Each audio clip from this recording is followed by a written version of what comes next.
Você recebeu também, acredito, esse pequeno esboço com o tema e os tópicos da mensagem dessa noite. E hoje o tema da mensagem é a única verdade que o diabo contou. A única verdade que o diabo contou. E gente, eu queria, antes de começar essa pregação, pedir que nós orássemos. Pedir para você, a gente orar. Porque eu vou falar para você, não é fácil pregar uma mensagem como essa. Não é fácil. Não é fácil pregar uma mensagem com esse tema e com a proposta que você vai ouvir daqui a poucos minutos. Hoje foi um dia só pela misericórdia de Deus. Eu cheguei aqui 5:06 e cheguei, entrei no gabinete, fui orar para conseguir colocar minha cabeça no lugar de problemas. Meu pai ficou doente, meu pai foi parar no hospital, uma pressão muito alta. Aí me atrapalhou minha tarde toda, que é o tempo que eu tenho de estudar, de me preparar, de me concentrar para poder estar aqui. Aí cheguei em casa e fui para o computador. O que aconteceu? O computador quebrou.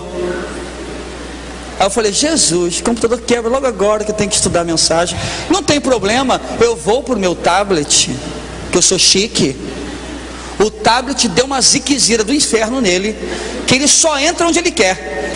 Você liga ele, ele vai andando sozinho, gente. Ele está possuído, não está normal não. Aí eu deixei o tablet de lado. Assim, eu vou instalar o notebook e vou imprimir. Eu vou fazer impressão. Muitos anos que eu não imprimo nada, vou fazer. O que aconteceu? Acabou a tinta. Falei, Jesus, vou perder essa.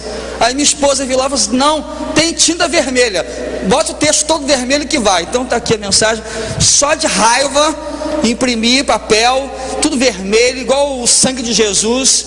E ele vai ter que engolir essa hoje, no nome de Jesus, amém? Não é fácil não, gente, não é fácil não. Mas o primeiro culto já foi uma bênção. Deus falou tanto ao meu coração, e tenho certeza que vai falar ao seu também. Feche seus olhos aí. Pai Celeste, nós não viemos aqui nessa noite buscando o nome de uma igreja. Nós não viemos aqui para exaltar a figura de um pastor. Nós viemos aqui para glorificar o nome de Jesus. Ele tem que ser exaltado. É o nome dele que é sobre todo o nome. E nessa hora nós queremos, ó Pai, no nome dele, repreender toda a obra do inferno, repreender toda a obra do mal, repreender toda a ação contrária.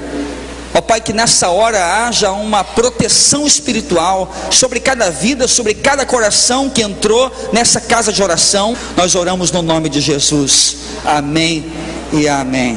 A única verdade que o diabo contou.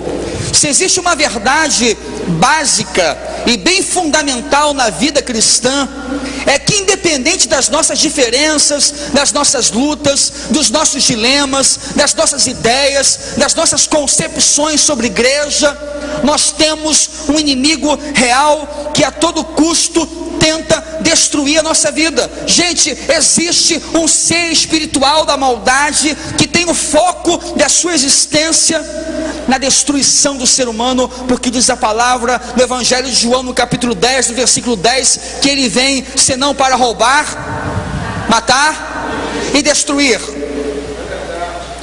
Nesse exato momento, o diabo está planejando ardis, estratégias, armadilhas para desviar você da vontade de Deus, de impedi-lo de experimentar a boa, a perfeita, agradável vontade que o Senhor tem para a tua vida. Dentre as inúmeras características, eu quero destacar aquela que é a mais marcante acerca da pessoa do diabo, que é a mentira. A Bíblia diz que ele é mentiroso e que ele é o pai da mentira. Evangelho de João, no capítulo 8, versículo 44, diz: vocês pertencem ao pai de vocês, o diabo, e querem realizar o desejo dele. Ele foi homicida desde o princípio, não se apegou à verdade, pois não há verdade nele. Quando mente, ele fala a sua própria língua, porque é mentiroso e é pai da mentira.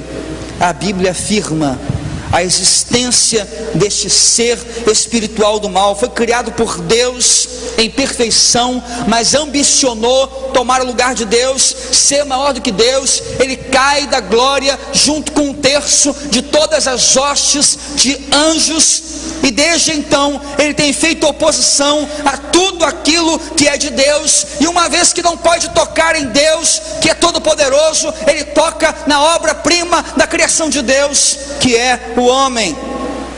Eu creio que uma das grandes mentiras que Satanás tem pregado em nosso tempo é acerca da sua própria existência. Talvez a mentira mais engendrada dele seja um convencimento no coração das pessoas de que não há, de que ele não existe e de que não há inferno.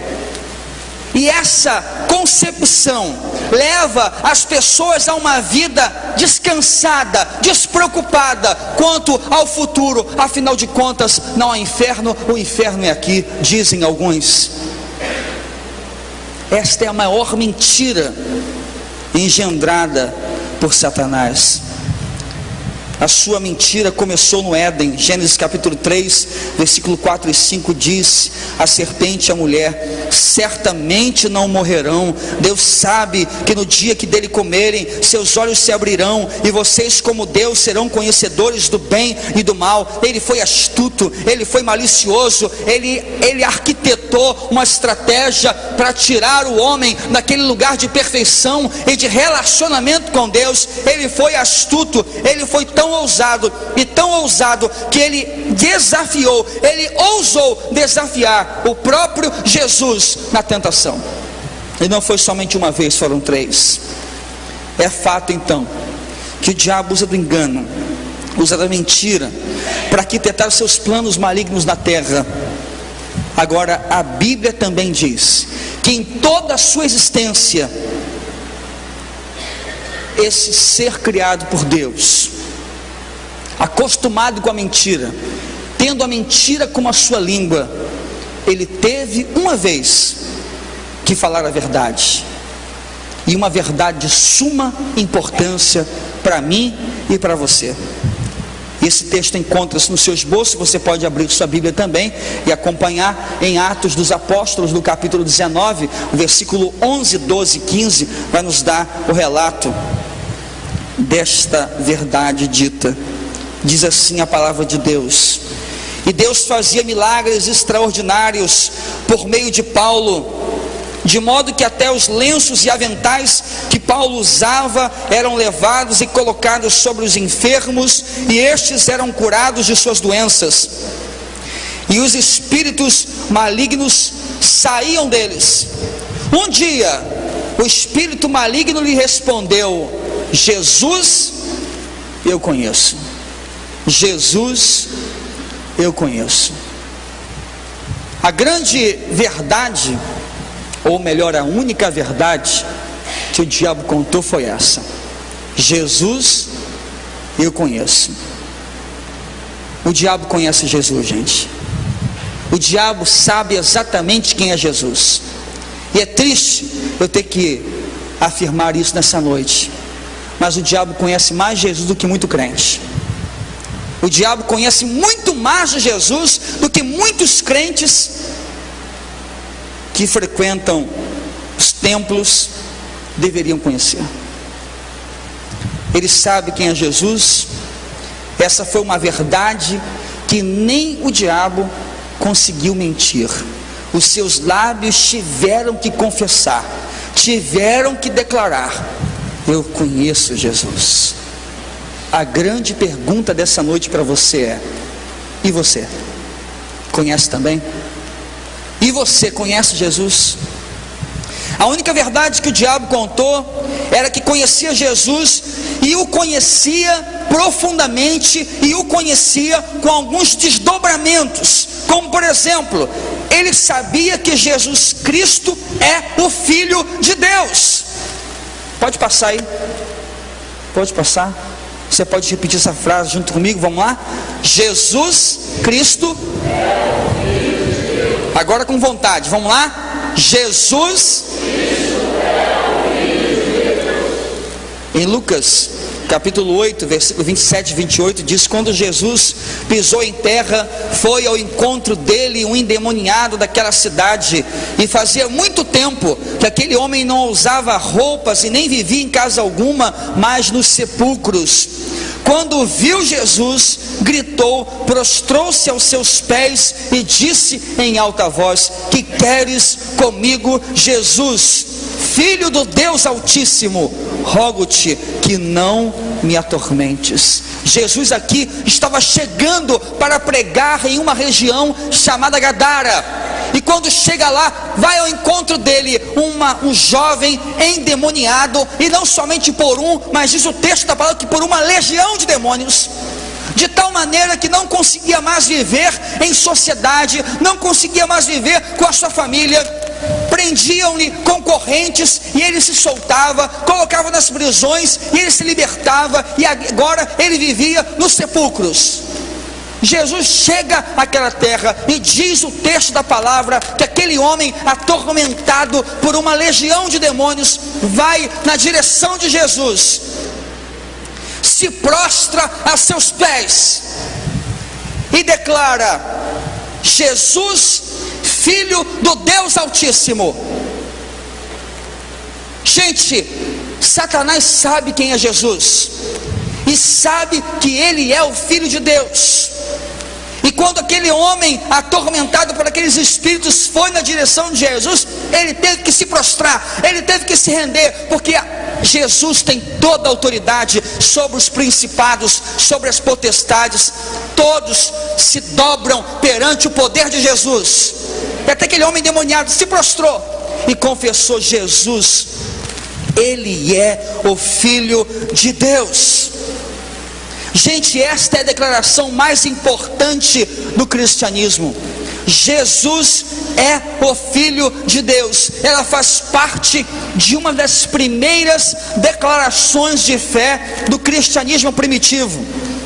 Não sei se você se recorda, mas em algumas Bíblias antigas havia um símbolo que ficava num cantinho da Bíblia, que era um símbolo de um peixinho. Quem tem Bíblia assim ainda? Quem lembra das Bíblias assim? Lembra? Da Bíblia que tinha um peixinho? Hoje não tem mais. Gente, aquele peixinho ali estava por um motivo. Ah, já sei, porque os discípulos eram pescadores. Não, não é por isso não. Porque aquele peixe ali era uma declaração, era um símbolo secreto do cristianismo primitivo. A palavra grega é iktos, que significa peixe. O que os cristãos primitivos fizeram? Eles fizeram uma declaração de fé usando cada letra da palavra iktos em grego, e escreveram uma declaração de fé que em grego diz assim: Iesu Christou Theos Huios Soter, que significa, traduzindo para você, Jesus Cristo é o Filho de Deus e Salvador. Qual era a estratégia deles? Estavam no mercado, estavam num local público, havia perseguição religiosa, eles não podiam andar com camisa "Sou de Jesus", ele não podia andar assim, então eles tinham que se identificar. O que eles faziam? Chegavam no mercado, no local público assim, estava lá parado assim como quem não quer nada, olhando para o vento. Aí parava outra pessoa assim, aí ele fazia o seguinte: com o pé dele, ele marcava na areia, fazia metade do peixe, fazia assim. Lembra do Chaves, do Chiquinho? Como é que era? Do Chaves não, era o Kiko, né? Que ficava assim, não? Ele fazia mais ou menos assim, fazia um risco assim. Se a pessoa fosse cristã, ela sabia o código e vinha e completava o peixe, completava aquele traço que faria o peixe. Então era um código secreto. Por isso que na sua Bíblia antiga deve ter esse peixinho lá. É uma declaração de fé em Jesus. Gente, e o cristianismo, diferente de qualquer outra religião mundial, tem na pessoa de Jesus o seu eixo central.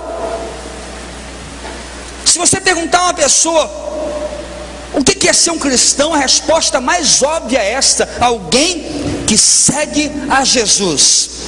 Porque o cristianismo não é um conjunto de regras, não é um conjunto de rituais, de valores morais, mas o cristianismo é basicamente seguir uma pessoa que é Jesus.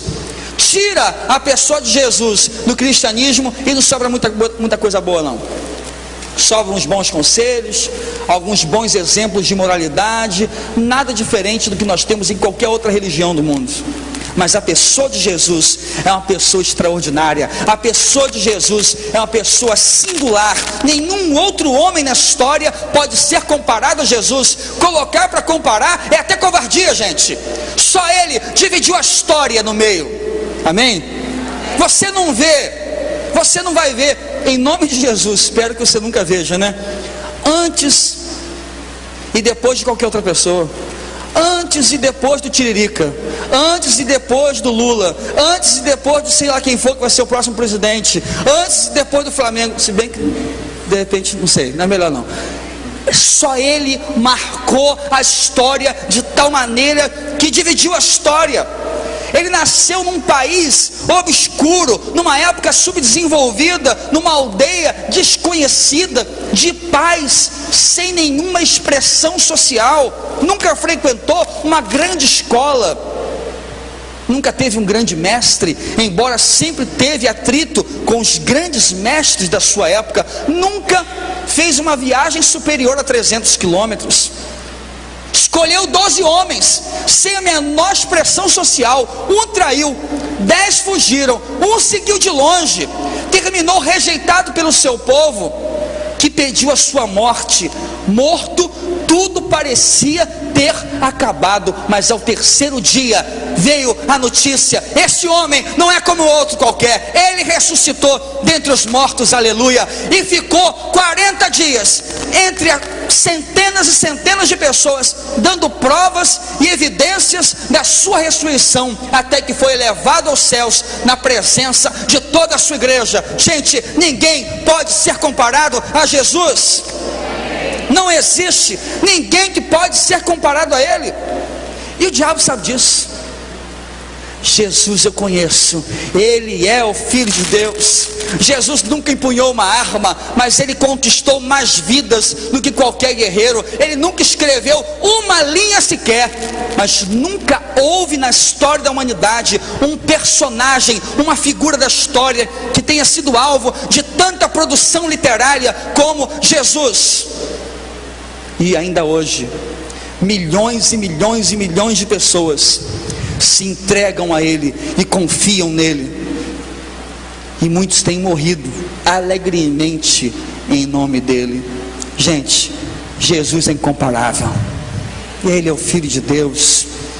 No Evangelho de Mateus, capítulo 16, versículo 13, quando Jesus declara a instituição da sua igreja, ele diz e pergunta aos seus discípulos: quem dizem os homens ser o Filho do Homem? Por quê? Porque a base do surgimento da igreja não foram os ensinos de Jesus, nem os milagres de Jesus, nem a ética do Sermão do Monte, mas a pessoa de Jesus. A pessoa de Jesus. Por isso que nós precisamos também conhecer mais sobre Jesus. Por isso que é importante ter uma cristologia concreta. O que é cristologia? É o estudo da doutrina da pessoa de Jesus. Querido, preste atenção. Nós podemos ter divergências em qualquer doutrina da Bíblia. Você pode ter pensamento diferente do meu em qualquer doutrina da Bíblia. Você pode achar que no céu tem rua de ouro, e eu falar que o ouro que não era literal, era ouro, algo que brilha, mas não é ouro. Nós podemos ter dúvidas sobre muitas doutrinas, mas se existe uma doutrina que nós não podemos ter dúvida, é sobre a pessoa de Jesus. Se você não crê em Jesus como Filho de Deus, querido, o negócio está ruim do teu lado. O negócio está ruim, porque nós somos dependentes dessa fé. Para o Espiritismo, Jesus foi um reformador da Judéia com a missão de ensinar aos homens uma elevada moral. Foi a segunda revelação de Deus. A primeira teria sido Moisés, e a terceira seria o próprio Espiritismo. Foi um médium de primeira grandeza, um espírito iluminado. Para os testemunhos de Jeová, Jesus é um ser criado por Jeová, poderoso, mas não todo poderoso. No budismo, Jesus foi um grande mestre. Para o mormonismo, Jesus não foi gerado pelo Espírito Santo, e ainda mais viveu em poligamia com Marta e Maria, as irmãs de Lázaro. Para o Islã, Jesus teria sido um mensageiro de Deus, porém menor que Maomé. E na nova era, Jesus não é Deus, porque todos nós somos deuses. Quem é Jesus para você? Quem é Jesus para você? A única verdade que o diabo contou ainda teve um segundo desdobramento, e diz o seguinte: Jesus Cristo é o caminho da salvação. Você pode repetir essa frase comigo? Vamos lá? Jesus Cristo, Ele é o caminho da salvação. Atos 16, versículo 16 a 18, olha que texto interessante. Certo dia, indo nós para o lugar de oração, encontramos uma escrava que tinha um espírito pelo qual predizia o futuro. Ela ganhava muito dinheiro para os seus senhores com adivinhações. E essa moça seguia a Paulo e a nós gritando: estes homens são servos do Deus Altíssimo e eles anunciam o caminho da salvação. Ela continuou fazendo isso por muitos dias. Finalmente Paulo ficou indignado, voltou-se e disse ao espírito: em nome de Jesus Cristo eu lhe ordeno que saia dela. E no mesmo instante o espírito a deixou. Nesse texto aqui nós encontramos um segundo relato, esse desdobramento dessa verdade que teve que ser confessada pela boca de Satanás, que conhecia Jesus, e mostra Paulo e Silas chegando a uma cidade chamada Filipos, e chegando lá encontram uma jovem escrava que tinha um espírito de adivinhação, e ela predizia o futuro. E essa jovem, quando vê Paulo e Silas, ela começa a abordá-los dizendo: estes homens são servos do Deus Altíssimo, eles anunciam o caminho da salvação. Preste atenção. Você pode voltar um slide aí, por gentileza? Isso. Estes homens são servos do Deus Altíssimo, eles anunciam um caminho da salvação, não é isso? Qual é a diferença de o para um? Vamos lá, aula de português, gente, vamos lá, alunos. Qual a diferença de o para um? O caminho. O caminho? Está valendo nota, gente. Responde certo, é único. E um caminho? Indefinido, pode ser, tem muitos outros, né? Olha que coisa interessante. Uma jovem possessa por um espírito maligno olha para Paulo e Silas e diz: vocês são servos do Deus Altíssimo, e eles anunciam o caminho da salvação, porque não há dois caminhos para a salvação, há um só caminho para a salvação, que é Jesus, gente. Só tem um. E é interessante pensar que essa declaração foi feita em uma cidade chamada Filipos, que era uma cidade de uma religiosidade plural. O que é isso? Haviam muitos deuses, haviam muitas divindades, haviam muitos templos, haviam muitos caminhos. Mas aqui houve essa confissão: existe somente um caminho para a salvação, que é Jesus. Jesus não é um caminho. Hoje nós vivemos uma sociedade plural, assim como era em Filipos. As pessoas estão convencidas de que todos os caminhos levam a Deus. Já ouviu essa frase por aí? Já ouviu essa frase por aí? Eu não estou fazendo mal para ninguém, eu não estou fazendo mal para ninguém, sou uma pessoa boa, estou fazendo minha parte, e todos os caminhos levam a Deus. Isso não está na Bíblia, e até o diabo sabe essa verdade, que só tem um caminho para a salvação, e esse caminho é Jesus de Nazaré. Amém? Amém? Glória ao nome dele, glória ao nome dele. Mas por que, pastor? Por que nós podemos afirmar com tanta veemência que Jesus, ele é o caminho, e que não há outro caminho, e que não há salvação em nenhum outro senão em Jesus? Porque somente Jesus, ele tinha a natureza humana, mas Jesus também tinha a natureza divina. Jesus, ele era homem, mas ele também era Deus. A Bíblia diz que Jesus tem os atributos de Deus, Ele é eterno. Jesus não veio à existência por ocasião do seu nascimento, mas Ele era pré-existente, e a Bíblia diz isso no Evangelho de João, no capítulo 1, no versículo 1, 2 e 14, quando diz: no princípio era o Verbo estava com Deus, e o Verbo era Deus. Ele estava no princípio com Deus, e o Verbo se fez carne e habitou entre nós. Aquele que habitou entre nós, Jesus, esse é o Verbo da vida, estava no início com o Pai. Ele criou todas as coisas, Ele é eterno. Jesus também é onisciente. O que é isso? Ele tem toda a sabedoria, Ele tem todo o conhecimento, nada foge ao seu conhecimento, um atributo incomunicável de Deus. João 16, versículo 30 diz: agora podemos perceber que sabes todas as coisas e que nem precisas que te façam perguntas, por isso cremos que vieste de Deus. Ele sabia de tudo, Ele sabia de tudo. Ele é onipotente, Ele é onipotente. João 1, versículo 3 diz que todas as coisas foram criadas por intermédio dEle, sem Ele nada do que existe teria sido feito. Jesus tem todo o poder, Jesus tem todo o poder. Jesus tem poder para libertar, Jesus teve poder para trazer à vida aquele que já tinha morrido, Jesus teve poder para libertar, para curar, para tirar das amarras do inferno, multiplicou o pão, andou por sobre as águas. Ele tem todo o poder e nada lhe é impossível, e ainda hoje Ele tem esse poder e pode trabalhar na tua vida, na tua família, amém? Ele tem esse poder ainda hoje. Sabe por quê? Porque também Ele é onipresente, Ele está em todo lugar. Evangelho de Mateus, no capítulo 18, no versículo 20, diz: porque onde se reunir 2 ou 3 em meu nome... Nossa, você não conhece esse texto não? Esse texto é lindo, gente. Esse texto vocês têm que falar toda reunião de pequeno grupo. Tem que reunir um pequeno grupo e começar assim: ó, onde estiverem 2 ou 3 reunidos em meu nome, quem vai estar ali? Ele prometeu. Onde tiver 2 ou 3 reunidos no nome, a presença dEle está. Queridos, olha para o lado aí, olha para o lado. Ele está aqui nessa noite. Tem mais de 3, tem mais de 3. Ele está aqui nesse lugar.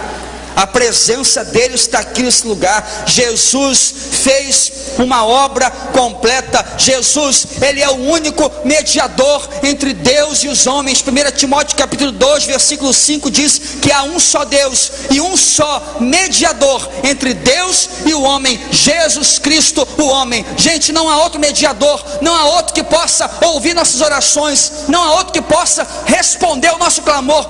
Não ore em nome de nenhum outro, a não ser no nome de Jesus, porque a Bíblia diz que há um só mediador. Não tem 2, não tem 3, não tem um monte, só tem um, é Jesus. Clame pelo nome dEle, interceda no nome dEle, ore e faça uma oração. Seja você evangélico ou não, seja você ateu, se você entrou pela primeira vez aqui, eu desafio você: faça a sua oração simples, com as suas palavras, mas peça para Jesus e veja um milagre acontecer. Há um só mediador, só Ele pode perdoar os nossos pecados. Isaías 53, versículo 4 e 5 diz que Ele tomou sobre si nossas enfermidades, as nossas dores levou sobre si. Nós o reputamos por aflito, ferido de Deus e oprimido. Ele foi transpassado pelas nossas transgressões e moído pelas nossas iniquidades. O castigo que nos traz a paz estava sobre Ele, e pelas suas pisaduras nós fomos curados, nós somos sarados, nós somos perdoados, porque só Jesus tem o poder de perdoar nossos pecados. Jesus, Ele é o único caminho da salvação. Um pesquisador, ele gostava muito de viajar. Ele chegou num país, e naquele país onde ele chegou, ele descobriu que havia uma pessoa, um personagem da história, que era uma pessoa muito amada por todos. A sua vida, o seu exemplo era inspiração para muitos, e na sua época ele foi chamado de Filho de Deus. E ele começou a pesquisar, e chegou ao ponto crítico da sua pesquisa, quando chegou ao túmulo onde aquele homem estava sepultado, e ali havia uma lápide escrita na língua daquele povo, dizendo: aqui jaz Buda, aqui jaz Buda. Uma pessoa que certamente influenciou a sua geração. E ele saiu mais uma vez na sua busca, e chegou em um outro país, e descobriu que lá também tinha um personagem da história que havia feito grandes coisas, um homem de elevada moral, um homem que lutou pelo seu povo. E ele pesquisou e descobriu que também naquele país ele foi chamado de filho de Deus. E o homem pesquisou, se interessou por a história daquele homem, e foi a fundo, até que chegou ao ponto crítico naquela pesquisa, chegando ao local do sepulcro daquele homem, e havia ali uma lápide dizendo: aqui jaz Maomé. E ele, já triste, saiu na sua terceira peregrinação, e chegou também a um país, e lá também descobriu que havia um homem que tinha feito muito pelo seu povo, um homem que tinha feito milagres, um homem que tinha feito coisas extraordinárias. Não havia escrito obra alguma, mas os seus discípulos escreveram sobre ele. E ele se interessou pela história daquele homem, e descobriu que também na época dele chamaram ele de filho de Deus. E já meio desanimado, continuou sua pesquisa, procurou nos livros, procurou na história, até que chegou ao ponto crítico da pesquisa daquele homem. Chegou ao sepulcro onde aquele homem foi sepultado, e chegando lá, ele encontra uma placa escrita em inglês e escrita na língua hebraica, e diz assim: ele não está aqui, ele ressuscitou. É o único. Você pode rodar o mundo. Quando você for, você pode até me levar com você para uma turnê pelo mundo. Eu vou com você. A gente para lá em Israel, e você vai ver. Há essa inscrição lá, até o dia de hoje. Não há igual a Jesus. Não há um outro caminho, senão o caminho que é Jesus. Ninguém nasceu como Jesus, ninguém viveu como Jesus, ninguém sofreu como Jesus, ninguém amou como Jesus, ninguém morreu como Jesus, ninguém ressuscitou como Jesus, e ninguém voltará para buscar a sua igreja como Jesus. Amém? Quem está ansioso por esse dia, diz amém aí.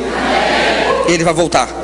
Pode ficar, está chegando, isso aí. Ninguém é como Jesus, e o diabo sabe muito bem disso. Ele é o único caminho da salvação. E terceiro, para terminar, diz assim: Jesus Cristo vai destruir as obras do mal. Você pode repetir essa frase? Vamos lá?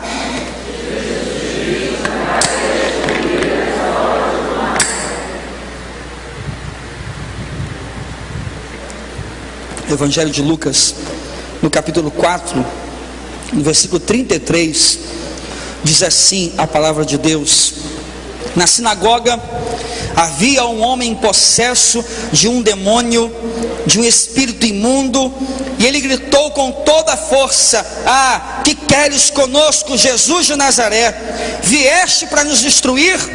Sei quem tu és, o Santo de Deus. E Jesus o repreendeu e disse: cale-se e saia dele. Então o demônio jogou o homem no chão diante de todos e saiu dele sem o ferir. Jesus aqui entrando na cidade da Galileia, vem um homem ao seu encontro, ele ensinando a palavra. Esse homem atormentado por espírito imundo, e diz: Jesus, o que vieste fazer aqui? Vieste para nos destruir? Você sabe por que o diabo perguntou isso para Jesus? Porque o diabo sabe. Porque ele sabe que o fim dele está próximo. Porque o diabo sabe que Jesus veio para destruir toda a obra do mal. 1 João capítulo 3, versículo 8 diz: para isso o Filho de Deus se manifestou, para destruir as obras do diabo. Vamos ler esse texto junto, vamos lá? Para isso se manifestou, para destruir as obras do diabo. O diabo conhece Jesus, gente. O diabo conhece Jesus. Sabe que Ele é o Filho de Deus, sabe que Jesus é o caminho da salvação, e sabe que em Jesus tem a palavra de libertação, tem a palavra que pode destruir todo o desígnio do mal sobre a tua vida, sobre a minha vida, sobre esta igreja. É no poder do nome de Jesus. É Jesus quem vai libertar você, é Jesus que vai libertar e tratar da tua família, é Jesus que vai cuidar desse seu filho problemático, desse casamento conturbado, é Jesus. Se o inimigo veio para roubar, para matar e para destruir, ele veio para que tenhamos vida e vida em abundância, amém? Então, querido, no nome de Jesus, creia nisso, que toda a obra do mal, que toda a obra do inferno, que toda a artimanha de Satanás vai cair por terra, em nome de Jesus. Vai cair, sabe por quê? Porque Jesus veio para isso. E se Jesus já veio para você, se você já o recebeu em seu coração como seu Senhor, como seu Salvador, tudo isso vai cair por terra. Toda obra do inferno não vai prevalecer contra a tua vida. Gente, eu acho engraçado, para mim chega a ser engraçado, crente que anda pela rua e tem medo, sabe? Está andando na rua, vê um negócio estranho no chão lá, não tem? Está encruzilhada. Tem crente que tem medo, quase que ele esquece e faz sinal da cruz até. Esqueceu, lembrou da outra época. Querido, presta atenção. Se você já foi entregue na mão de Jesus, o diabo não pode te tocar. Pastor, mas você não está sabendo que colocaram o meu nome lá na boca do sapo. O sapo vai se engasgar, mas nenhum mal chegará à tua tenda, amém? Ah, pastor, será que isso aqui é algum trabalho? Que trabalho, que nada. Isso vai cair por terra no nome de Jesus. Se você está na mão de Jesus, presta atenção, tá? Se você já entregou sua vida na mão de Jesus, você está sob o poder dele. E não tem esse negócio não, meu irmão. Não precisa ter medo de nada não. Não precisa ter medo. Você pode confiar, porque Jesus veio para isso, para destruir toda a obra do inferno. Ela vai cair por terra no nome de Jesus. A única verdade que o diabo contou foi essa: Jesus, esse eu conheço, e ele conhece muito bem. Sabe que Jesus é o Filho de Deus. Ele sabe. Tem gente que tem dúvida. Ele sabe que Jesus é o único caminho da salvação, e que não há nenhum outro caminho senão Jesus. Ele sabe disso. Tem muita gente, até dentro de igreja, que ainda não sabe disso. Jesus eu conheço, e ele sabe que Jesus veio para destruir toda a obra do inferno, toda a obra do diabo. Gente, chegará um dia, presta atenção aqui, chegará um dia, diz a palavra do Senhor, que todo joelho se dobrará e toda língua confessará que Jesus, vamos declarar isso juntos? Jesus Cristo, para ensaio ficou mais ou menos, vamos de novo agora, vamos lá? Jesus Cristo, você sabe que é maravilhoso você falar isso hoje, com toda a liberdade, sentadinho na sua cadeira, confortável, relaxado. Naquele dia, irmãos, naquele dia, todo joelho vai ter que se dobrar. Sabe quem você vai encontrar com o joelho dobrado confessando isso? O diabo, seus anjos. Eles vão ter que confessar, eles vão ter que dobrar o joelho. Aqueles que não se quebrantaram em vida, aqueles que não confessaram Jesus, terão seus joelhos quebrados e vão ter que se ajoelhar e vão ter que confessar que Jesus é o Senhor. Todos confessarão. Não é melhor você fazer isso hoje? Não é melhor você fazer essa declaração hoje, sem essa pressão da condenação? Querido, eu não sei como é que você está na sua vida hoje, mas eu quero dizer que Jesus veio para trazer liberdade para você. Jesus veio para tirar dos seus ombros todo o fardo. porque Ele disse: vinde a mim todos vós que estáis cansados e oprimidos, e eu vos aliviarei. Jesus não veio para trazer mais um fardo para você, não. Ele veio para aliviar os seus fardos. Você está cansado? Você está oprimido, sobrecarregado? Você se sente oprimido pelo mal? Tem algo rondando a sua casa? Você está sentindo que as coisas não estão acontecendo na sua vida? No seu casamento está tudo dando errado, parece que tem uma coisa que está, cooperando ali para destruir. Eu quero fazer você pensar um pouco: será que você já fez uma entrega total e radical ao Espírito Santo de Deus? Será que você realmente já confessou com a tua boca que Jesus Cristo é o Senhor e se entregou para Ele? Será que você já confessou e se posicionou que Ele é o único caminho para a tua salvação e que sem Ele você está perdido? Nessa noite à noite, para você conhecer um pouco mais de Jesus, abaixe sua cabeça e feche seus olhos. Querido, nessa hora dê ouvido ao Espírito Santo de Deus. Eu tenho certeza que o Espírito Santo de Deus está falando ao teu coração. Tem gente aqui que foi profundamente tocada por essa palavra, não porque é a palavra do pastor, mas porque é a palavra de Deus. Deus tocou no teu coração aí agora, e a luz vermelha acendeu, dando uma atenção de coisas que estão acontecendo na tua vida, que você sabe que não vem de Deus, e você está com medo, e você está preocupado.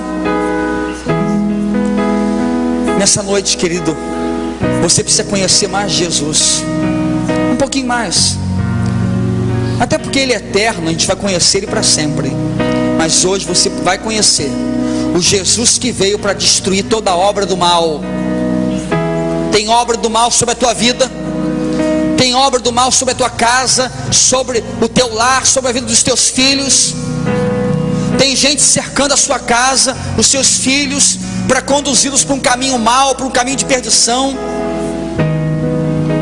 Jesus veio para destruir a obra do inferno, e nessa noite nós vamos orar, irmãos, no poder do nome de Jesus, e essa obra vai ser desfeita nessa hora, no nome de Jesus. Você crê nisso? Você crê que Ele tem poder para desfazer isso agora?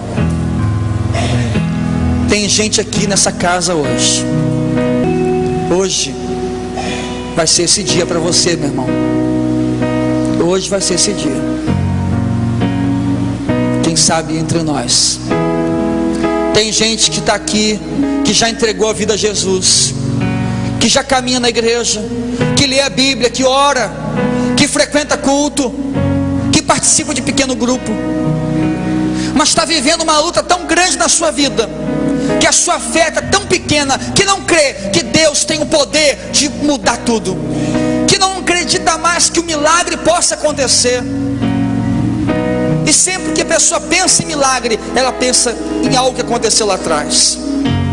Nessa noite, você precisa conhecer o Jesus, que é o Filho de Deus, que tem todo o poder, porque Ele é Deus entre nós, e Ele está aqui nessa noite. Ele está aqui nessa noite, e Ele pode fazer uma obra na tua vida. Ele pode fazer uma obra no teu coração. Eu quero fazer um desafio para você. Eu quero desafiar você nessa hora. Toda igreja de cabeça baixa, toda igreja orando. Toda igreja orando. Não peça para o outro, peça para você. Peça agora para Deus, sim, Senhor, mostra para a minha vida o que eu preciso fazer, qual é a decisão que eu preciso tomar. Não ora por alguém do lado, não, agora não, é você que precisa tomar uma decisão. Eu queria perguntar para você, nessa noite, você queria conhecer, gostaria de conhecer um pouquinho mais de Jesus?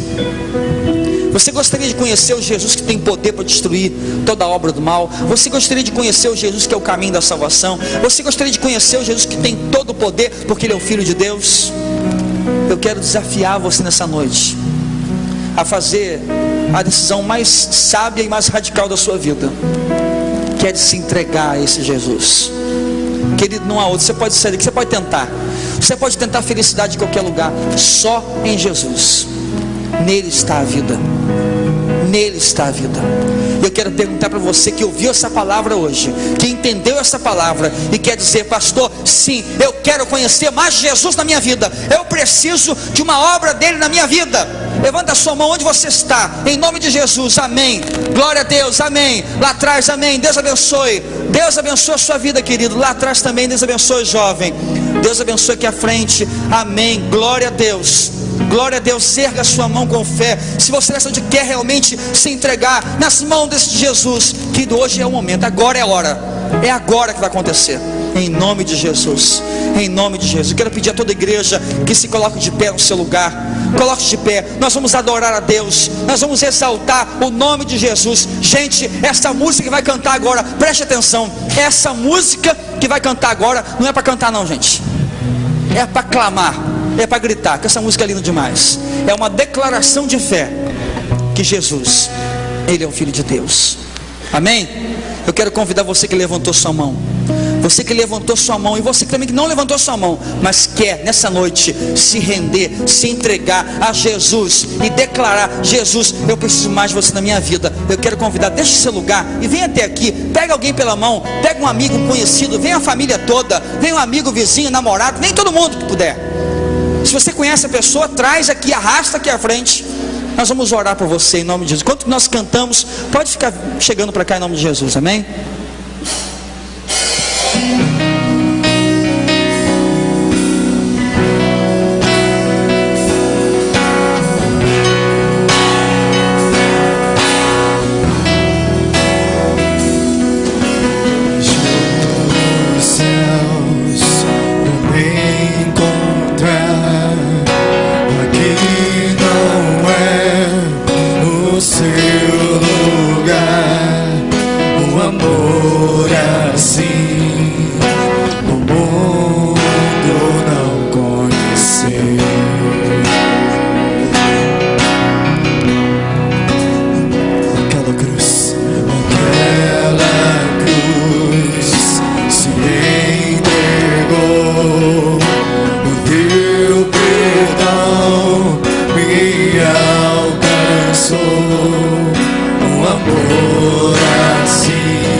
Seja sempre exaltado. Declare isso. Jesus, Filho de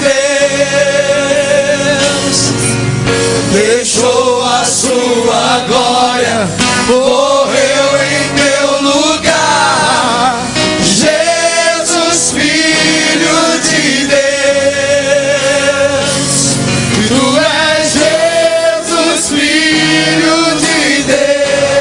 Levou sobre si, levou sobre si pecado e dor, venceu a morte e ressuscitou.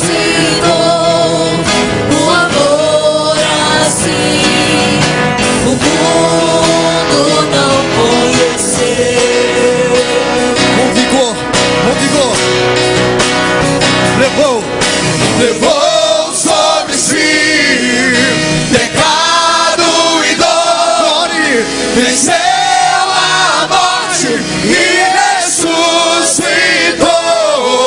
O amor assim o mundo não conheceu. Adore, adore, adore. Do altar de adoração seja sempre exaltado. Jesus, Filho de Deus, deixou a sua glória e morreu em meu lugar. Jesus, Filho de Deus,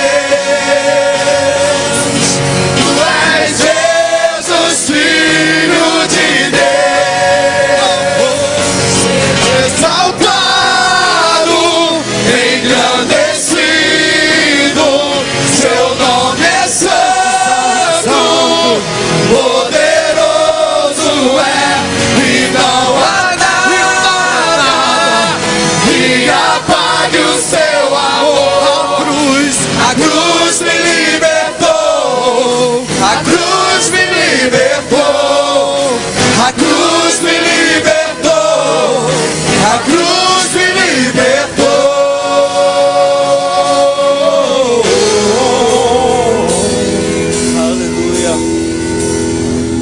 voz. O altar de adoração seja sempre exaltado. Oh Senhor, Jesus, Filho de Deus,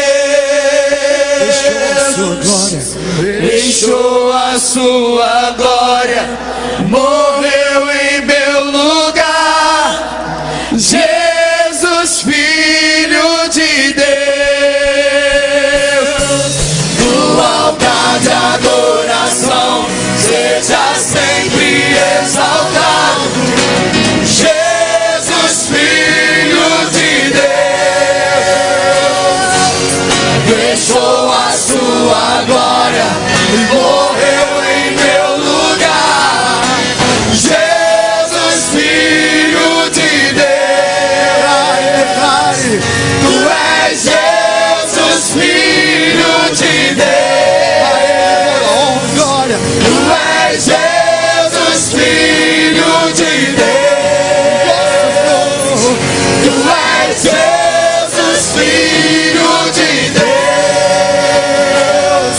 tu és Jesus, Filho de Deus,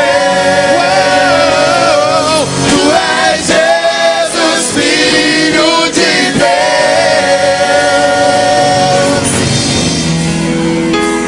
tu és Jesus, Filho de Deus, tu és Jesus, Filho de Deus, tu és Jesus, Filho de Deus, Toda honra e glória.